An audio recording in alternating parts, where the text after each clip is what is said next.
சாமியோட கச்சை, சாட்டை, இந்த மாதிரி சல்லடம், இந்த மாதிரியான பொருட்களை வந்து நான் வீட்டில் வச்சு வழிபடலாமா அப்படின்னு கேட்குறீங்க. வீட்டில் வச்சு வழிபடுறது மிகவும் தவறு. வீட்டை வச்சு திறந்த வெளியில் வச்சு வழிபடுறது ரொம்ப தவறு. வீடு வந்து பூஜை அறை வந்து அடைப்பாக இருந்து அதில் வந்து பூஜை பெட்டி இந்த மாதிரி ஒரு பெட்டி மாதிரி செஞ்சு அந்த பெட்டிக்குள்ளே கருப்பசாமியோட பொருட்களை வச்சு பூட்டி உயரத்தில் வச்சுட்டு நம்ம வந்து ஒரு குறிப்பிட்ட தினங்களை மட்டும் அந்த பூஜை பெட்டியை திறந்து அதுக்கு பூஜை பண்ணி அந்த பெட்டியில் உள்ள பொருட்களை எடுத்து வெளியே வச்சு கருப்பசாமியை வழிபட்டோம்னா கண்டிப்பான முறையில் அது வந்து எந்த தப்பும் வராது, எந்த பிரச்சனையும் இருக்காது.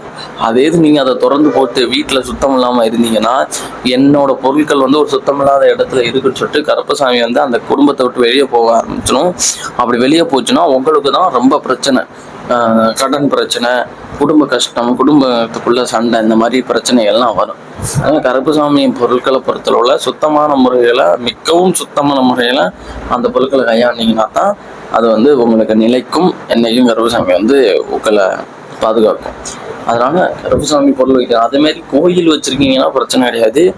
கோயில் வச்சிருக்கீங்கன்னா, ஏன்னா கோயிலில் வந்து கருப்பசாமி என்னைக்கும் வாசம் செய்வார். நீங்கள் 6 கால பூஜை நடத்துவீங்க. இங்கே சுத்தமான நபர்கள் மட்டும்தான் அனுமதிக்கப்படுவார்கள். அதனால அங்கே எந்த பிரச்சனையுமே இருக்காது. அதனால நீங்கள் கண்டிப்பான முறையில் கோயிலில் உள்ளவங்க 1க்கு 2, 3 கூட வாங்கி போடலாம். கருப்பசாமி பொறுத்தவரையில் சாட்டை வந்து சிலைக்கு மேலே அந்த தோல் பகுதியில் அந்த சாட்டையை தொங்க விடலாம். நம்ம சிலையிலேயே வந்து குல்லாவை வந்து மாட்டி விடலாம். கச்சையை வந்து மேலே அப்படி கட்டி விடலாம். நம்ம அழகுக்கு, நம்ம கருப்பசாமி பார்க்கும்போது நம்மளுக்கு நல்லா இருக்கணும் அப்படின்னு நினச்சோம்னா அதை கண்டிப்பாக பண்ணலாம்.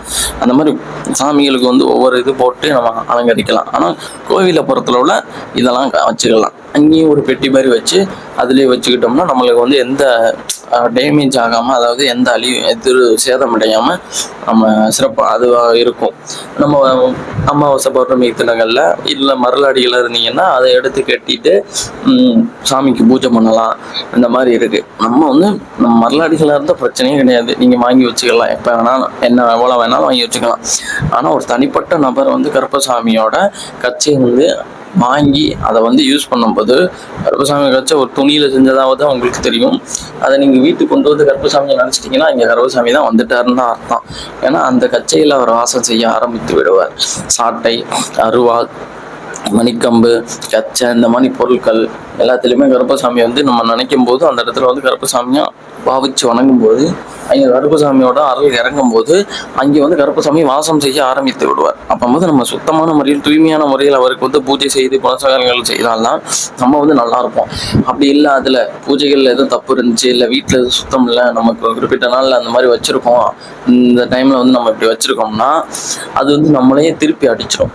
ஒரு செகண்ட் வந்து கருப்பசாமி வந்து உங்கள் குலதெய்வத்தையும் நிப்பாட்டிட்டு வெளியே போயிடும். அப்படின்னா ஏதோ ஒரு தெய்வத்தோட சாபம் இருக்குது அப்படின்னு பார்த்தா கடைசியில் இதாக இருக்கும். அதனால் எது இருந்தாலும் சரியான முறையில் பண்ணுங்கள். தெய்வங்களை வந்து வணங்குறது தப்பு கிடையாது. அதை சரியான முறையில் வணங்குறது தான் சரி.